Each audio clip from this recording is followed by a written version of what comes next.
Good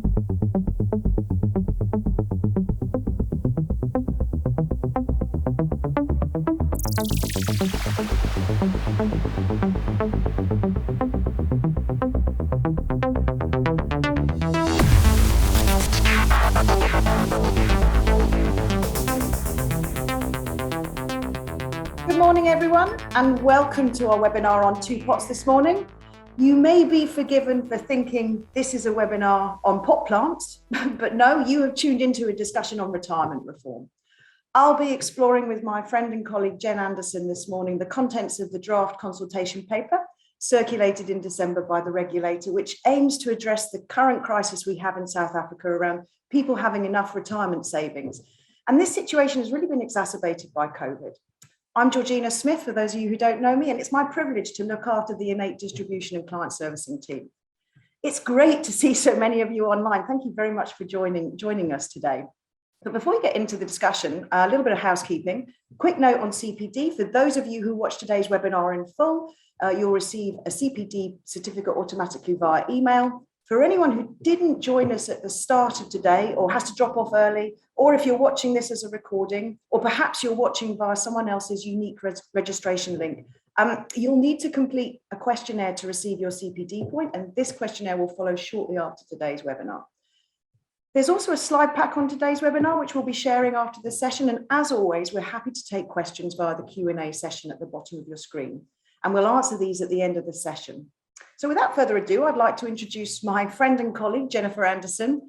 She's our head of product communications, and she's a regular and firm favorite on our innate technical webinars. And it's great to welcome her back into the hot seat. Thanks, Jen.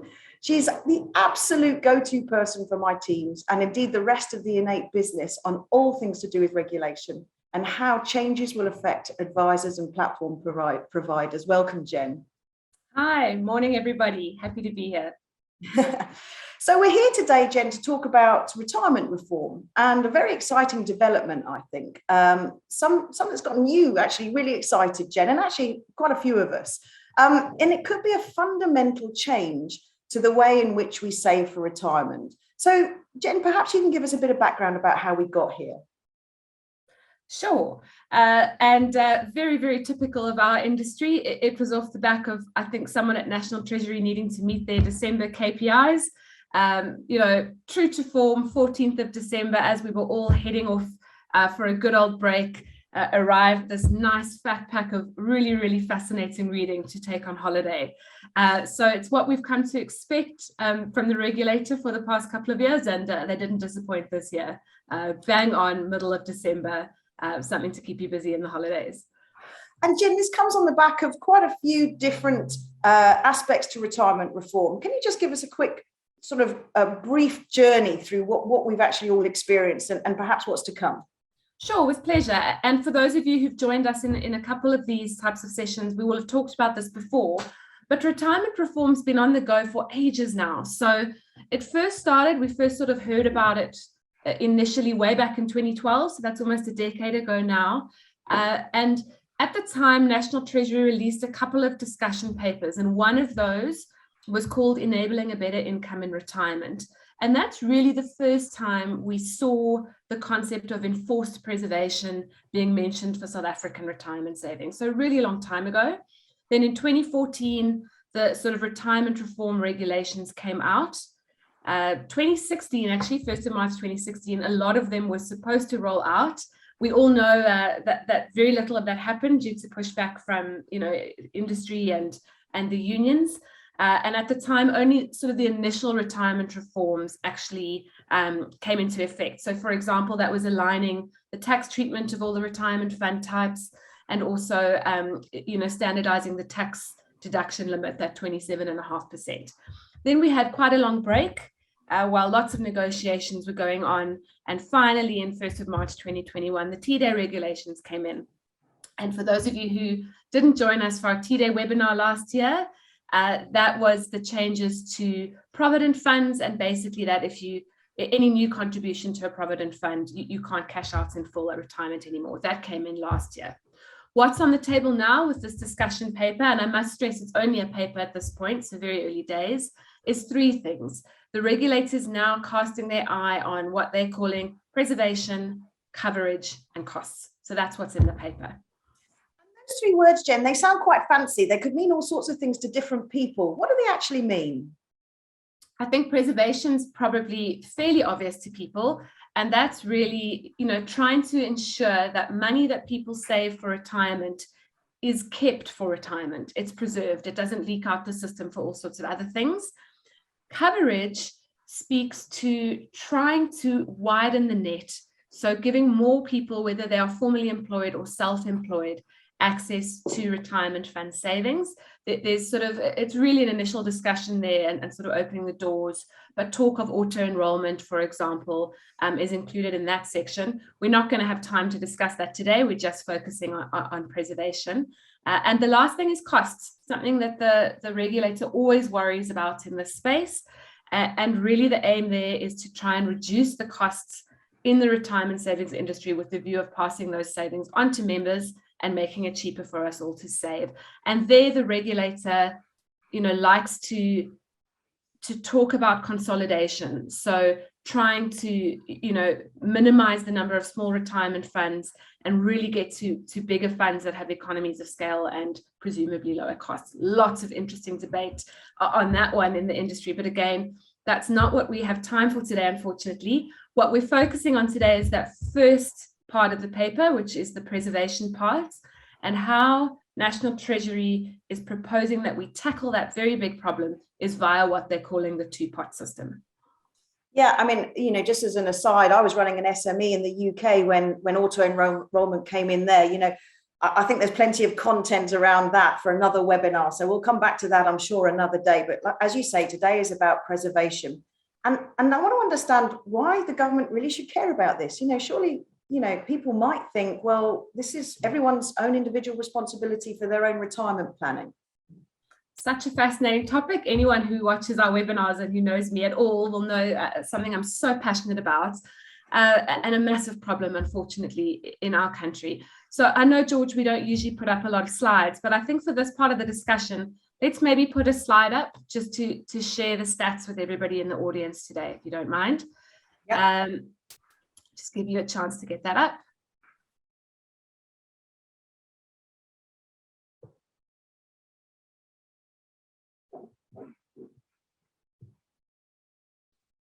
It's just coming, Jen. No problem at all. Apologies, everyone. We did have a little bit of a mad morning from a technical glitch perspective. So, true professionals, Jen. True professionals. Keep it going. Right, I'm going to carry on in absence of the right slide showing. I don't want to keep any of you waiting. So basically, when we look at the kind of retirement savings landscape in South Africa, the first thing that I find really interesting is that in 2017, 2018, they're telling us that only 6.8 million people saved formally for retirement, which is really, really low, and a total of 246 billion contributed there. In terms of the average amount that members are contributing, it's 14.1%. That's pretty healthy for any of you that are formally contributing to a retirement fund. I mean, that's a good percentage. So that's actually a good stat. That's pretty good news for me. The really, really worrying stat is that of everybody who's contributing, only 9% of people are preserving. So when people change jobs, when they are retrenched, etc., only 9% of us are choosing to preserve that money as opposed to cashing it out. And 78 billion rand, they say, is leaving the retirement savings pot collectively every year. So if you think about it, 246 going in, 78 billion coming out. We are literally taking 2 steps forward, 1 step back as a collective every single year. But probably the most concerning stat for me is the replacement ratio. And these are all being reported by 2 fantastic pieces of work, Alexander Forbes' Insight Study and the Sanlam Benchmark Survey. Really great reading for someone like me. What they're saying about replacement ratio is that the replacement ratio currently for people who have retirement savings is 25 to 30%. And that's versus what in the industry we sort of have as a benchmark or even a minimum of 75%. And let's just understand what replacement ratio means. Get everyone on the same page. What exactly do you mean by that, Jen? It really is how much money you're going to have in your retirement savings to replace what you used to be getting as an income from an employer or from your own business, etc. So, simple example, if when you retire, you are earning 100 Rand a month, if you're on a 25% replacement ratio, you are going to have 25 Rand a month to live on. And I think that really puts it into context. As we say, 75% kind of the rule of thumb, but that may not even be high enough. I mean, if you still have debt, for example, that you need to pay off, or you're looking after kids or wider family, which is a reality for many of us, you may actually need an excess of 75% and you're sitting on 25 to 30. So really, really, really worrying for the country. Yeah, and especially when you think, those people, you may well retire and still have quite a few liabilities. You may still be paying off debt. You may be paying for parents. All of that kind of stuff. So I think it's really, really, really important to think about that replacement ratio. There's seemed some quite horrific stats there. Apologies for the slide there, people, but I think we've got the gist of that. The fact that preservation is a really, really big issue. Now, is it such a bad picture in the discretionary area, the kind of the rainy day savings area, Jen? What does that look like? So I wish I could tell you, George, and tell the audience that picture's a whole lot better. Unfortunately, it isn't. Again, looking at the research from the Sunland Benchmark survey, in 2021, they said 1 in 3 of the people they surveyed didn't even have a month of emergency savings saved up. And then another outcome from that survey is over half of the people surveyed, and I'm going to quote here, said they had a high and overwhelming financial stress in 2021. We also saw 1.4 million jobs leave the economy in 2021. So all of those people who used to have income, now are no longer formally employed. So, I mean, what do people do if they have an emergency, but they don't have an emergency fund? What do they do? What quite a few people do, which is understandable, because if you have an emergency and you need money, what are you supposed to do? But what we see people doing is actually resigning from their jobs to access their pension or their provident fund from their employer. Obviously, really not an ideal thing to do. Now you are both obviously in financial distress to do that, but also unemployed and dipping into money that's supposed to be intended for your retirement. And that leads into that really sort of low 9% preservation number that we talked about a little bit earlier.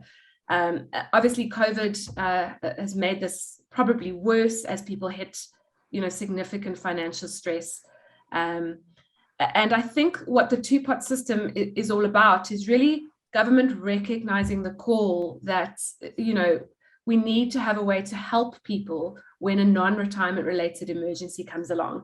And George, if you'll remember, this won't be the first intervention that governments had around COVID. So if you recall, it feels like forever ago, but in 2020, not so long after we got out of some of the hard lockdowns, they actually adjusted the living annuity bands for those of us who remember, to allow people who were retired to either take more if they were struggling or to take less if they were worried about market volatility. So, this won't be the first time that COVID has actually impacted on our regulation per se.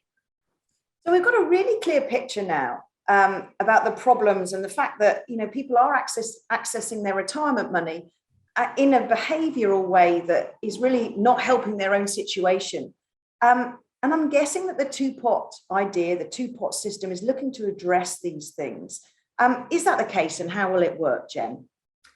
That's exactly right. And I think the two-pot system really is a recognition by the regulator and by governments that there is merit in having precautionary savings, what you talk about, rainy day savings, and that life does happen, emergencies do happen, and that, particularly in this country, people either don't have the extra discretionary money and or the capability and propensity to actually save in addition to their retirement savings. So what this two-pot system is all about is basically saying, let's take your retirement savings, which for many of us are all the savings that we are contributing to, and let's split it.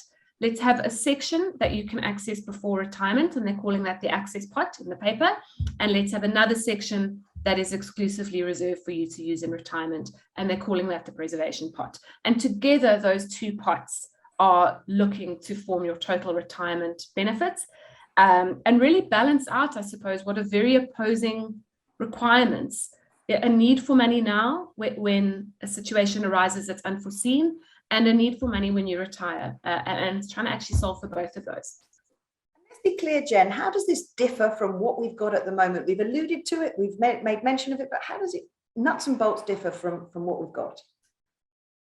At the moment, if you want to access your retirement savings before you retire, it's pretty tricky. So either, you can access it, as we've talked about, if you resign or if you are retrenched. Alternatively, if you do choose to preserve, if you're one of the very disciplined 9%, and I hope many of us on the call are in that 9%, then while you are preserving, you get access to one withdrawal, and that can be up to a full withdrawal.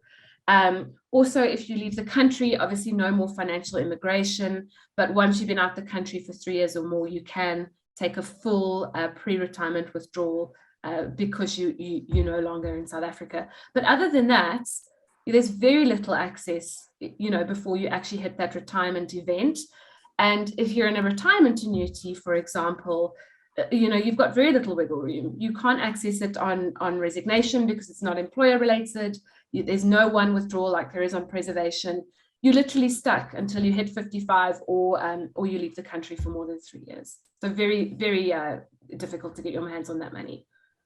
And the pots that the funds that you can access, it tends to be very event driven at the moment, doesn't it? Resignation, retrenchment, retirement, and it's those events.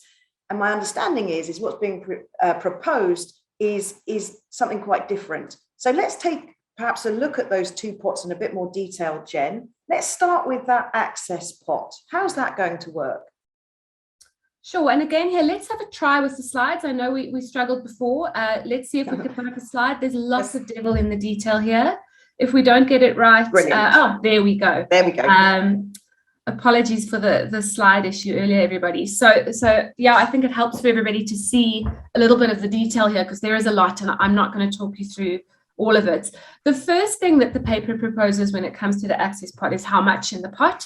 They're saying a third. So for every rand that you save from the implementation dates of this regulation, a third of that would go into this access pot. That third has been chosen very deliberately to match what you can take out in cash when you retire. So you see those two align. Some industry commentary that I read suggested that potentially we allow members to choose how much they put into the access pot up to a max of the third. So let's say someone's not really intending to need the access pot, they could say, oh, I'll only put 10% in there. That to me only really makes sense if the tax treatment of the two pots is different. If the tax treatment is the same between the two, there's really no harm in the full third going into the access pot. We are going to talk about tax a little bit later, so I'm not going to go into that, but that was really my kind of take on that suggestion. Jen, how often is it being suggested that you might be allowed to withdraw from this access pot? The paper's proposing once a year up to a maximum of twice a year. So that's what's currently on the table there. Yeah, and you're so right when you say earlier, the devil's in the detail, because could it be a 12 fixed month time period or perhaps a 12-month rolling period? There's pros and cons to both. And you've really got to kind of get under the skin of this, haven't you, Jen? Yes, there's lots of devil in the detail. Thankfully, some of us absolutely love the details. So we're happy to go through all of it. So I think the first thing that's quite important there is, why are they saying only one withdrawal a year? Why wouldn't it just be like, oh, we'll withdraw whenever you want? And something important to mention is you can take whatever is in the access pot. There's no limit. You can't only take 50% or whatever. You can take whatever is accumulated in there to date. Why are they saying one withdrawal a year or potentially two is really a practical reason, I think. So if we think about all the retirement funds out there, particularly the big employer funds, they're really not set up for hundreds of requests or potentially thousands or tens of thousands of requests for withdrawals happening throughout the year as everybody wants to dip into their access pot. They're not transactional administrators. they are, they're set up to manage retirement events, as you mentioned earlier. The other thing is SARS. So wherever we find a retirement fund withdrawal, we also find a tax directive from SARS. So the one withdrawal year, I think, is trying to shield SARS as well from just an absolute, I sort of think about it like a Black Friday sale with the doors of the shop open, and it's about, the doors are about to open. So, SARS also needs to be protected from not falling over. Your question around what that 1 year is very interesting, George. So there is a suggestion of having that as the tax year. So all of us would have our one withdrawal year from the 1st of March to the 28th of Feb every year. Another suggestion would be a kind of rolling 12 months, as you said. And for all of us familiar with living annuities, I kind of think of that like a living annuity anniversary date. So every member coming in would get their own personal 12-month period, basically with an anniversary date sort of concept similar to a living annuity. Real pros and cons there as well. The downside of starting a rolling 12 months for every member is you have to be able to manage that complexity, record it, be able to communicate to members, as and when their year is coming up. Not so scary for those of us who already administer living annuities, but certainly a big change for the pure retirement fund administrators. The problem with the tax year is, oh my goodness, my gosh, George, can you imagine? 1st of March, which is a very busy time of year in any case with budget speech changes and tax year end. And now you have every member banging down the door because they've been desperately waiting to access their access pot, and the 1st of March is the date that they can all do it. So a real kind of concern about how administrators and SARS as well would manage volume if we went on the tax year method. So watch this space. That's an interesting one to see where we land up. Yeah, it feels like it could end up in carnage, that's for sure. So so I think you're right. I think there's some more thinking to be done around this. Now, there's a point on that slide about retirement benefit counselling. I know this is not anything new, but they've really made a point of it here. Perhaps you could just expand on that a bit, Jen. With pleasure. So retirement benefit counselling, as you say, isn't new, it's newish. So it came out, there were default regulations that got promulgated a couple of years ago. So for example, our retirement funds have to have a default living annuity. And as part of that set of regulations, there came in this concept of retirement benefit counselling. And they're now suggesting this is extended to be provided whenever somebody asks to access money from their access pot. And it really is like it sounds. It's an intervention at that point in time. So at the time you want to retire, and now potentially when you want to withdraw, to really, understand your needs, talk to you about what your options are, and, potentially help you to understand the implications of the choices you're making. And retirement benefits counselling is very specific to the type of fund. It's not prescriptive in the regulations how you achieve it. So one would hope, for example, for a big employer fund with lots of blue collar workers, it's a real proper intervention, sort of as close to financial advice as they can manage. For our funds, for example, where all of our clients are intermediated and receiving advice, our retirement benefits counselling is quite light, and it's actually just a really nice guide that we provide to help members understand what their options are and what the implications of their choices are. So not a one size fits all, but they are recommending they extend that counselling service to these withdrawals, and I think that's a very sensible suggestion. I see you made a point there, Jen, around the naming of the pots, the naming convention. Perhaps you can just expand a little bit on the thinking around this. This was fascinating for me. It was in some of the industry commentary that I read, and it's really to say what you call something is actually very important. And, in the discussion paper, it is called the access pot, but there was caution, and I think very rightly so, that what does access speak of to you, George? I mean, it sounds like it's there, it's available, come get it whenever you want kind of thing. Normal, yeah. Yeah, and that's certainly not the intention of the access pot. It is still primarily intended for retirement. If you are having an emergency and you have no rainy day savings and you are desperate, you could come and access the money in the access pot. So I think what we call it will be very important, particularly in kind of member education.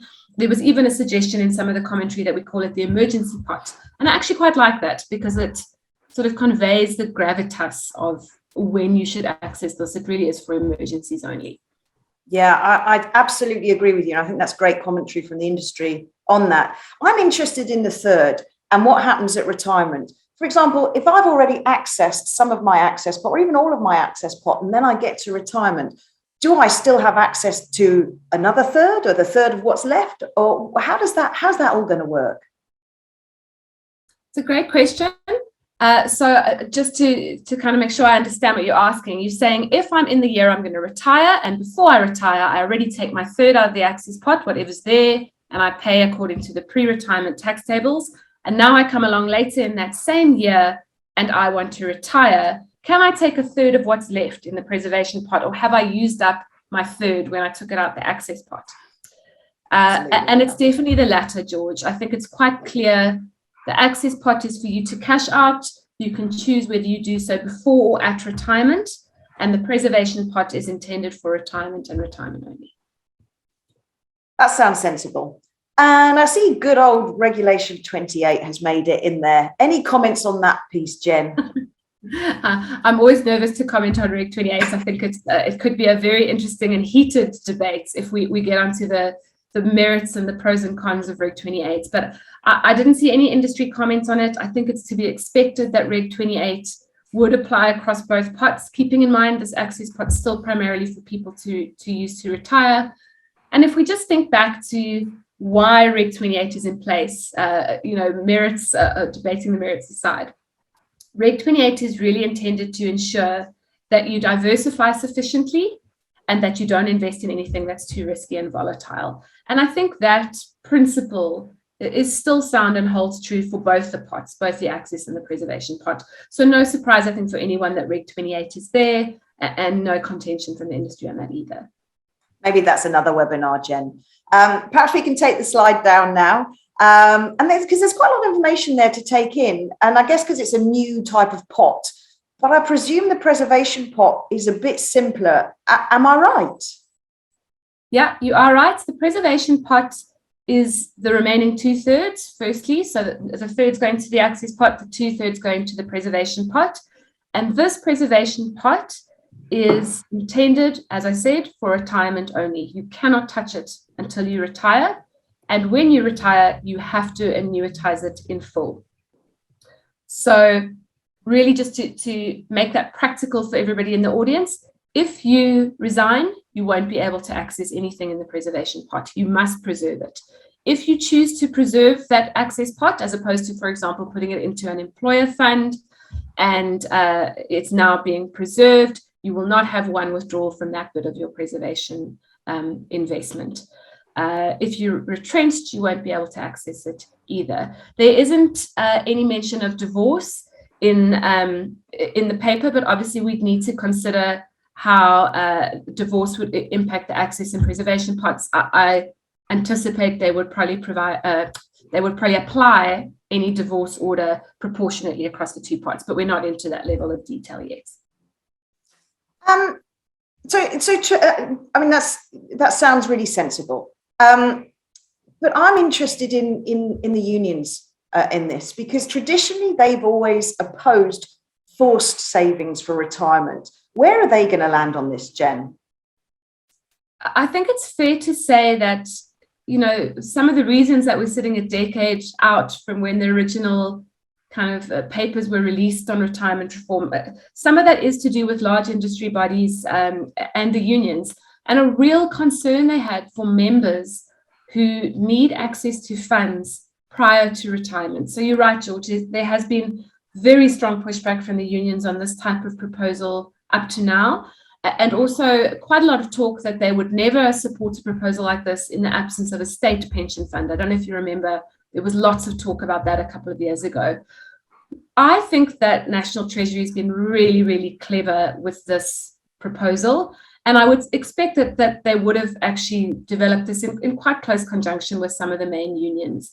And really, I think that this proposal tries to address the concerns of the unions by giving people access to the access pot. So it's not as harsh as the initial thinking, which was that everything will be preserved. You won't have any opportunity to dip in before you retire. this is a little bit softer. It's saying we recognize that there are emergencies in people's lives. We recognize that people aren't saving on their own for rainy days, whether by lack of funding or lack of capability to do so. So I actually think this proposal is really clever, and I would hope that the unions are actually quite comfortable with what's on the table here. This is so far-reaching, these proposals, and I think they're going to impact on a lot of other areas in corporates and small to medium-sized companies as well. We alluded to it earlier, talked about it a little bit in terms of that behaviour that we see of people resigning and accessing their pot. And I'm very well aware of some HR policies out there which are set up particularly to stop re-employing people after an event like this for a certain period of time. Can you see that, areas like the HR landscape changing considerably, Jen? Well, firstly, what we should see, which is wonderful for the industry, is that good people shouldn't resign when they actually love their jobs because they need access to money. And I mean, we've certainly seen it. I'm sure you've seen it as well, George. Yeah, I have. People who really feel like they have no other choice. They have a medical condition and they've got to pay medical bills and have no funds to do so. Really heartbreaking situations. So hopefully this will help those people in a way that they don't also have to give up their jobs. Funny story, I know someone who got divorced to get their hands on some of their pension savings. So that's maybe the real extreme of this. That is extreme. But yes, I think that we will see that this impacts the employment landscape, if we can say that. We're going to obviously have to gear up for employer funds to be able to do withdrawals, as we spoke about. And those policies around, don't re-employ someone if they've just resigned because potentially they did it just to access their pension money, stuff like that should fall away. And a good employee who resigns and then realizes the grass isn't necessarily greener, hopefully would be able to be welcomed back with open arms. And I think that's brilliant, and of course, not having to resign in the first place when you actually need your job the most just to access money, I think is, that behavior feels quite bonkers at the moment. I'm so pleased that this idea, this proposal addresses that. And just as an aside, as you can tell from my accent, I grew up in the UK, and in the UK, you can't access your retirement funds at all until you're 55. I mean, there's none of this. So I actually think the regulator here has been very progressive in their thinking and understanding what people need and where their needs lie. So tell me, what does the industry think about these proposed changes? So the first thing the industry said, which I think is actually a really interesting idea, is at the moment, as you know, when you retire from a retirement benefit, it's all or nothing. You can't say I want to retire half and keep the other half. It's an event. You cease to be a member of the fund. The one thing they're saying, which I think is fascinating and very, very useful potentially, is you could allow someone to retire from the access pot separately and let them continue to grow their preservation pot for a few more years. So let's say someone's retiring, but they're still going to do a bit of consulting, or they've got some discretionary savings built up. They could say, well, I'm going to take my money in the access pot, maybe to pay off debt or whatever, but I don't need the rest yet. Let it stay, let it grow, and when I need it, I'll then retire from the preservation pot. So that was something industry said that was, I thought, a really smart pickup as an opportunity in here. But overall, George, I mean, the industry is overwhelmingly in support of these changes in principle. Obviously, early days as it's just a discussion paper. But, we all have maths in this industry. So someone much, much cleverer than me went away and did some maths on this. And we're not allowed to share the actual graphs or the final numbers. But the outcome of that analysis was that if we have someone who enters the retirement landscape when this has taken effect, so let's say we've got a brand new employee who starts working on the day this comes into effect, the estimation of this analysis that was done is that on average, that person would have over double in retirement savings when they get to retirement, whilst still having access to the money in the access pot. So just by preventing people from leaking when they change jobs, we're saying over double when they retire. And I mean, that is such a win-win for me, and just an absolutely amazing story if we get this right. It certainly does sound like a really beneficial change all round. Tell me, Jen, will this apply to all types of retirement funds? That's the suggestion, yes. So to remind everybody what they are, so obviously our employer funds, pension and provident, they're saying retirement annuities as well, and then also preservation funds. And they're also suggesting in the paper that it applies to the two mechanisms, if I can call it that, of the funds, so the defined benefit funds as well as the defined contributions. And let's just understand and get everyone on the same page about what defined benefit and defined contribution is, Jen. Defined benefit is the style of fund that we saw, it was more prevalent probably for our parents and grandparents when they were saving in retirement. Lucky them. Lucky them, yeah, I think to an extent, yes. So it's really where the fund takes contributions from members and then, has to anticipate the needs of those members in terms of people both resigning but also retiring. And the fund makes provision for people in their retirement via a lot of complicated actuarial calculations and managing surpluses and deficits in the fund, etc. So a lot of risk on the fund in a defined benefit scenario, whereas defined contribution, which is more of the sort of modern way, if I can say that, is really for the member what you get put in is what you get out. So whatever you contribute plus the growth on that, when you retire, you get that pot from your retirement fund, and it's up to you to figure out what to do with it. Do you buy a life annuity, a living annuity, a hybrid? Do you cash some out? Don't you?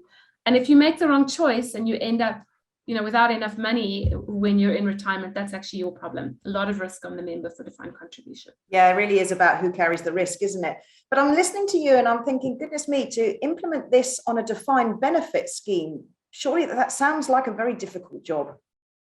Look, I'm certainly not a defined benefits expert by any means, but I would think, yes, it would be a little bit tricky.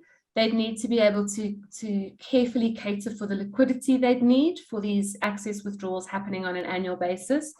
And, that would be difficult to predict how many members are going to ask and how much are they going to ask for. Much less predictable than potentially when is someone going to retire and how much are they going to need. So yeah, I would think it would create some complexity, but nevertheless, the paper suggesting that they are included. And I think that's fair. I think, there should be harmony across those two types of mechanisms. Otherwise, both parties, those in defined benefit are probably going to feel hard done by, and those in defined contribution probably would feel the same. So I think it's important to standardize. And Jen, what about the government fund? That's quite a funny one, isn't it? Very, very funny. So firstly, for everyone who's not aware, Government Employee Pension Fund, or GEPF, for those of us who love our acronyms, that is the biggest retirement fund in the country. Unsurprisingly, it's also a defined benefit fund, probably one of the last ones left. And what the audience probably doesn't know, which I find so interesting, is the Government Employee Pension Fund falls outside of the Pension Fund Act. It's not regulated by the same set of rules as the rest of us are.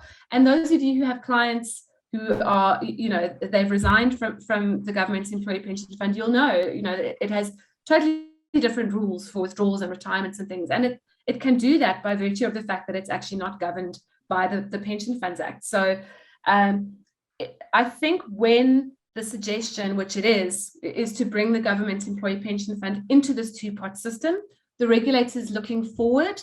We've got the Conduct of Financial Institutions legislation that's rolling out. And part of that legislation is to actually bring the Government Pension Fund, into the net of the Pension Funds Act. And then it'll be easier for the regulator to apply these two-pot rules. I think vital that it's applied there.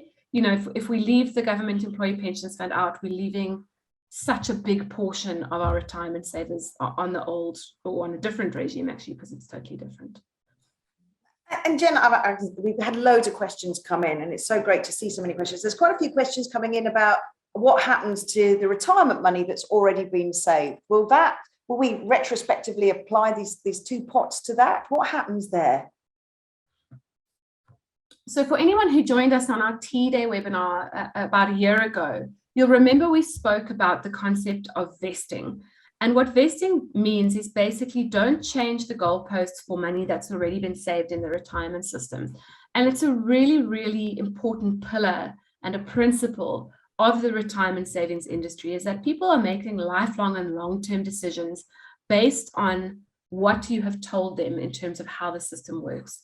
So you cannot then, halfway through their retirement journey or 2/3 of the way, wherever they are on that map of retirement, suddenly pull the rug out from under them. So again, here we're seeing the proposal to vest. So what that means is that only every rand and cent that you save from the implementation date of this two-pot legislation will start to be split into access pot and preservation pot. All the money that you've saved up until then will still work according to the current rules. So that'll be, you can take a full withdrawal if you resign, if you're retrenched. If you preserve and you've got your one withdrawal left, you can take a full withdrawal or a partial withdrawal from your preservation fund. So those rules will remain in place for the money that is saved before the implementation of this regulation, and then this two-pot system will apply from that date onwards. And for anyone who happened to miss our T-Day webinar, it's available on the Innate Connect website, and please do go and take a look at it. But I'm listening to you, Jen, and I'm breaking out in a cold sweat. I'm thinking, my goodness, this could be very difficult to manage, not just from a tech perspective, to make sure the administrators are actually geared up to be able to handle the vested versus non-vested and then the two pots, but also for service people, to understand, all the different rules, make sure they give the right answers when people are asking the questions. This is complicated.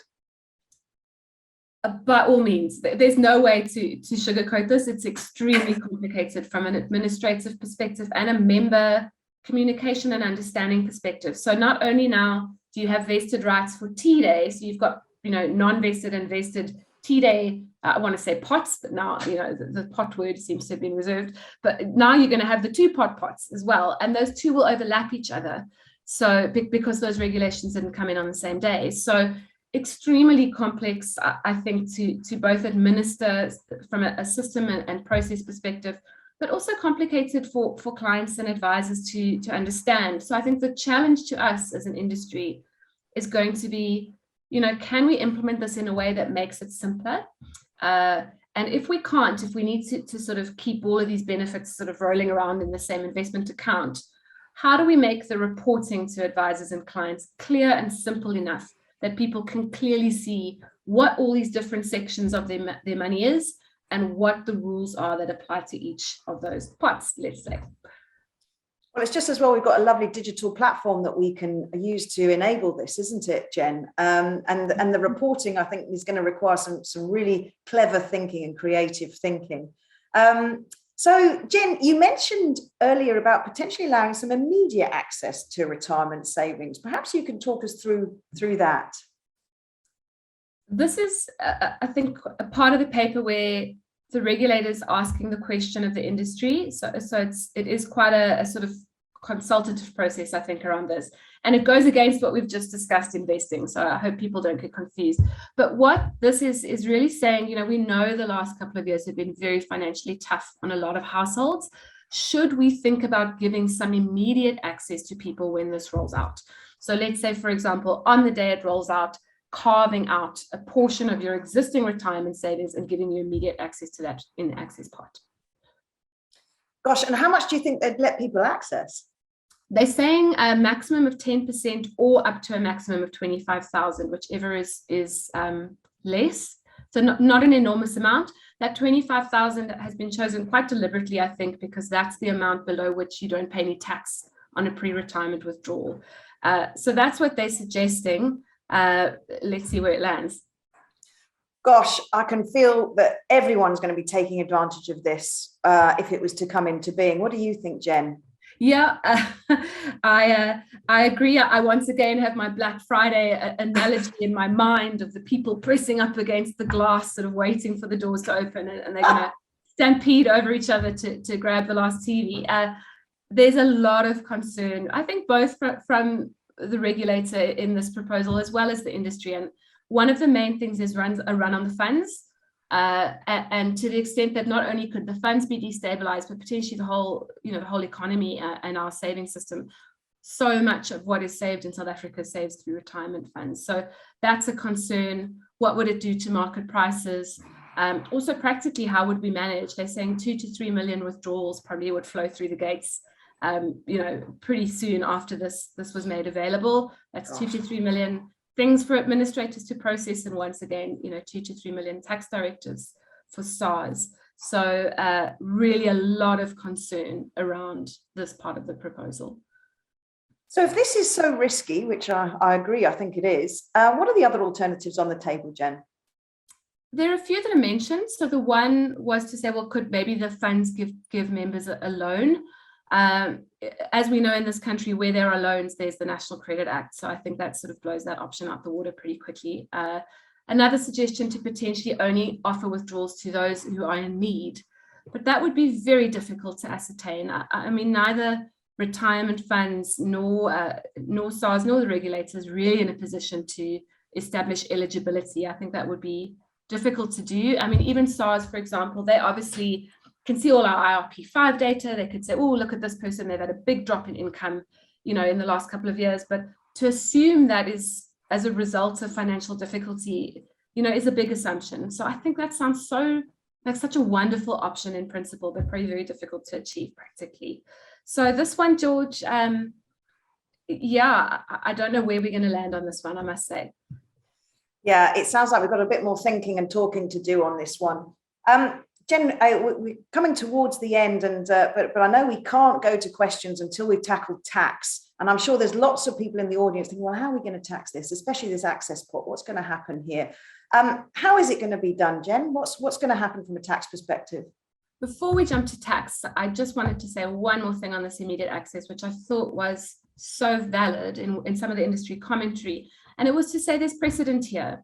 So if the way that we respond to the emergency, which is COVID and lockdown, is to allow people to dip into existing retirement savings, what foundation does that lay for us the next time an emergency comes along? And there will be emergencies in future.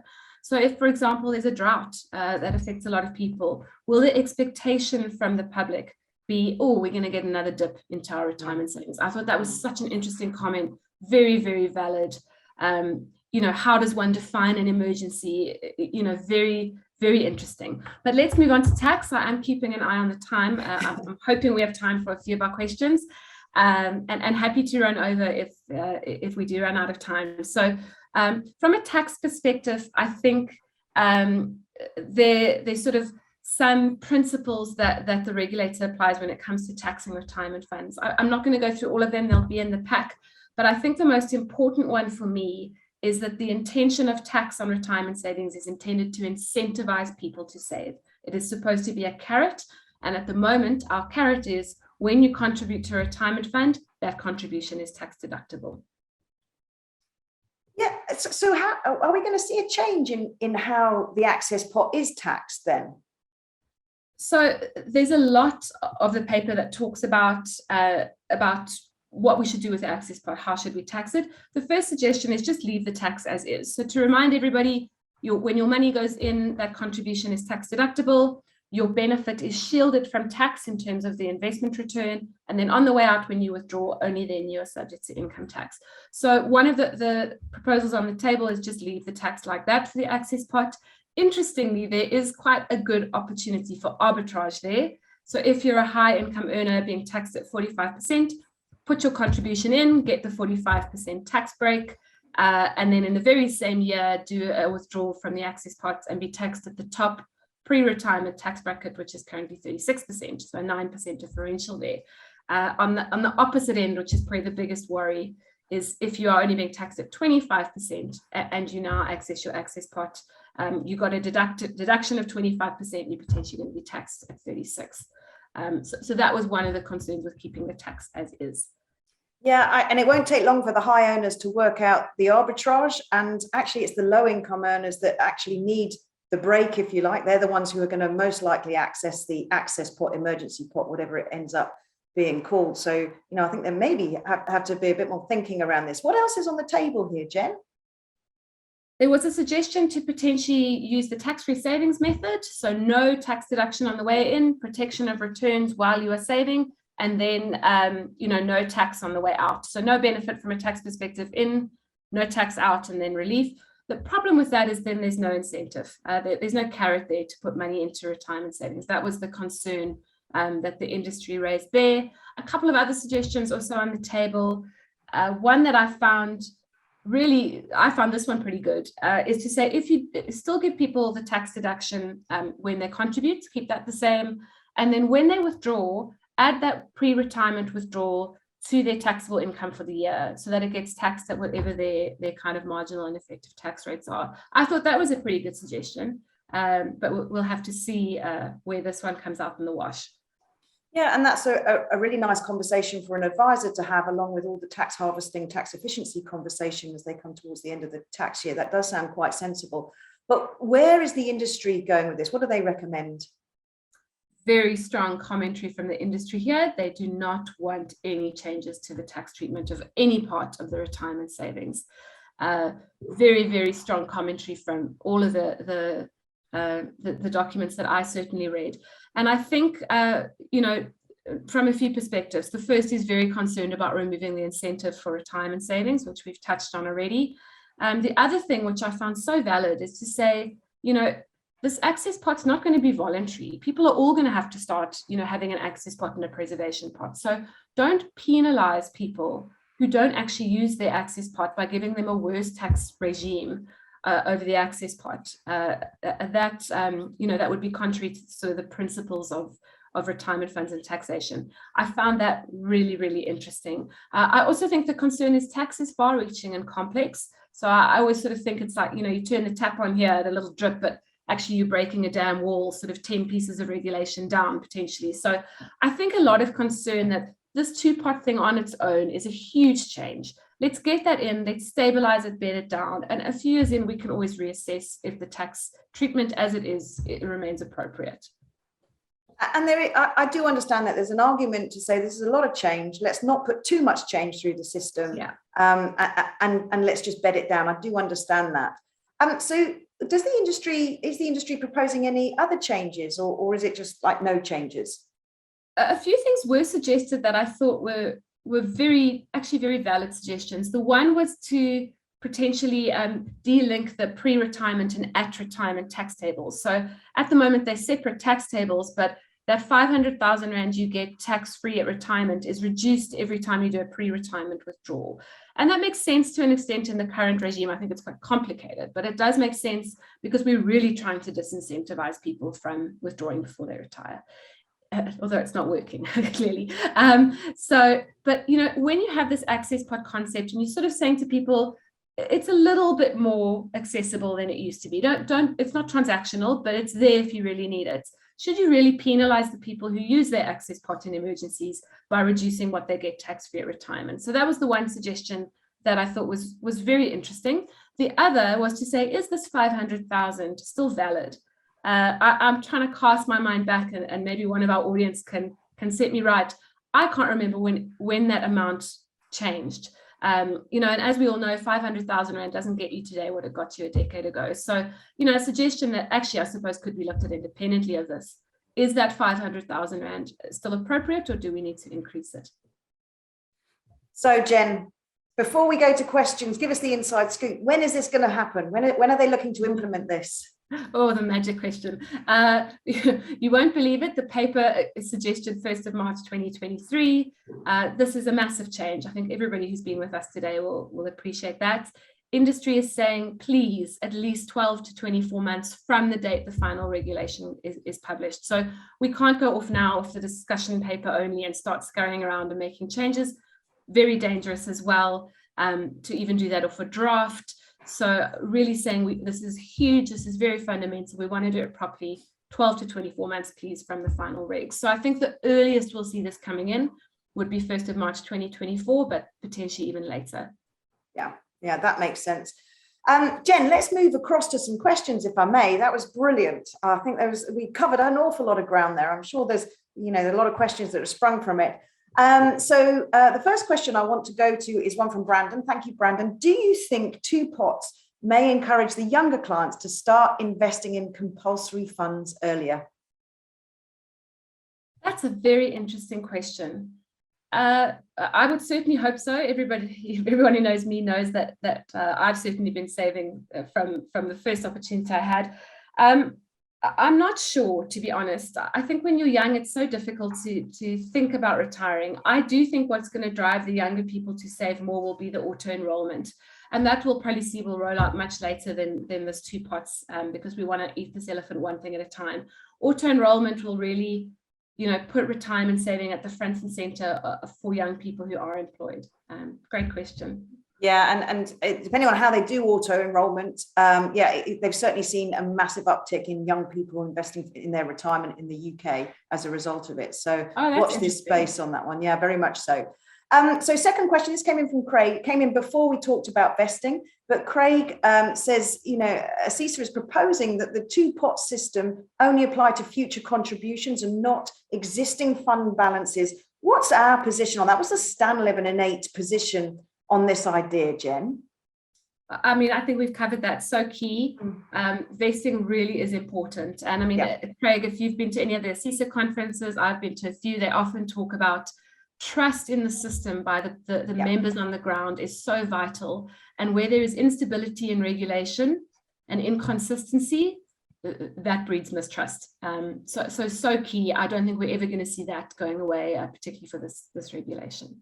Yeah, I would agree. And they've already set the precedents with T-Day as well. So it would be unusual for them to move to something different, however difficult that might be to implement from an administrative perspective. Janet, well, thank you, Janet. Thank you for joining us. She asks, if you withdraw from the pot, can it be as a loan that you can pay back and not lose the annual tax deductions? Sure, that's an interesting question. So I think we sort of touched on loans in a different context earlier. Loans have become a lot more complicated for product providers to achieve from when the National Credit Act comes in. You have to, jump through all sorts of hoops from that perspective. I'm trying to understand the question around losing annual tax deductions. I suppose one could say that if you've already contributed your 27.5% in the year, you take from the access pot, you can't put back in that year. I don't think many of us are in that fortunate position to contribute right up to the limit. So let's say you had contributed 10% for the year, you accessed an access pot to pay off, I don't know, something urgent, you got the money returned to you, you could still contribute that back in the year from that perspective. There is a section in the paper, or I think it was actually one of the commentaries around what's going to happen with rolling over contribution. So at the moment, if you over contribute, it kind of rolls over year on year and even into your retirement, your post-retirement savings. They may need to look at that as part of this regulation. So that's also something to watch. Another question here, Jen. Do you think the two-pot system will extend to living annuities at any stage? I love this question. I wish it wasn't anonymous. I would love to know who asked that question. That is such an excellent suggestion. What I find quite frustrating about this industry is our regulations are quite siloed, and we see that quite clearly. Reg 28 on the one side, nothing on the other. Different treatments in terms of managing of estates, beneficiaries versus dependents, very different for living annuities and retirement savings. And that's really driven by the one being managed by the Pension Funds Act and the other by the Insurance Act. So there's no talk of this applying to living annuities just by virtue of the fact that it's a totally different regulator. However, this Conduct of Financial Institutions bill is intended to pull us all together. I think that's a fascinating question. I would love to ask that of the regulator. And I think it's pretty valid. Anniversary date only once a year. Things happen in a year, particularly when you're elderly. I mean, we could talk of many, many reasons that elderly people would all of a sudden, medical comes to mind, obviously, all of a sudden need a big pot of money they didn't anticipate at their anniversary date. That is a wonderful question. That question has actually made my day. I love it, Jen. Brilliant. Okay, so just someone wanting to clear up a point we made earlier for the audience. And they say, if I access, say, 50% of the access pot, then at retirement, am I allowed the full other half of the access pot in addition to the third of the preservation pot? No. So what we're saying is when you retire, you can only access the access pot in cash. if in this example you accessed half of it before you retired, that half would be taxed on the pre-retirement tax tables, which are pretty punitive. And then the bit you had left at retirement would be taxed on the at-retirement tax tables. So both, only the access pot in cash, but different tax tables applying. What was quite interesting is they're also saying if you delink or separate the pre-retirement tax tables from the at-retirement, you provide an extra carrot, and this example illustrates it perfectly, to say don't access that access pot until you retire. Because if you do it now, you're going to pay the pre-retirement tax tables, which are pretty hefty. If you wait, if it's another year or so, hang on, wait, if it's not a real emergency. And guess what? When you get to the retirement tax table, it might either be fully tax-free, which would be wonderful, or if it's over the 500,000, it would be taxed at the retirement tax tables, which are lower. So that was also interesting. Great question. And one more question before we wrap up, Jen. It's from Robin. Should employers take more responsibility helping employees save for retirement or a rainy day? Micro pensions, already adopted by some emerging market countries, could seem to be working over there. Yeah, great question, Robs. So micro pensions, I think, is something that we should potentially consider, not necessarily for the formally employed, but we obviously have a massive, group of people in our country who aren't formally employed, and micro pensions have worked really well. I think they actually mentioned in one of the commentaries that I read more around auto enrollment. I'm biased. Everyone knows retirement. I live, eat and breathe retirement savings. It's really close to my heart. I would say the more employers can do, the better. It is sometimes a very difficult message to get through to people because it feels very dry and boring. I hope we made it slightly exciting today. But yeah, I think the gravitas of saving for retirement and just how much you need is something that, we work at a big corporate. My worst is sometimes there's adverts on the back of the toilet. Haven't seen those, since lockdown. But, come on, guys, if we've got adverts on the back of the toilet, let's put adverts up about, saving for retirement. Let's offer retirement benefits counseling throughout someone's retirement journey and not just at the end. So yeah, I mean, very close to my heart. I think the more we do, the better. I do think the big problem to solve in this country is the people who aren't in the formal employment net. How do you get to those people? How do you help them to save? And I mean, that's bigger than just retirement savings. That's savings in general, and it's just a very difficult problem to tackle. Absolutely, and a very, very good point you make there, Jen. So that brings our two-pot webinar to a close. I hope you found it useful and helpful and insightful. Don't forget, if you weren't able to watch from the beginning today or you're watching a recording, there will be a set of questions which you'll need to answer to qualify for your CPD point. These will be sent to you after the session today. Quick reminder that I hope you'll join me next Friday the 8th of April, when I'll be chatting to Phil Billingham from Perceptive Planning about the evolution of the advice practice from sales to advice to planning. Look out for that invite coming into your inbox shortly. So it only remains for me to thank Jen, my guest, for an entertaining and insightful discussion as always. Thank you, Jen. Thank you so much, everyone. It was such a pleasure, and I hope we gave you some good information today. Keep well, everybody. Thanks, Jen. Thanks, guys.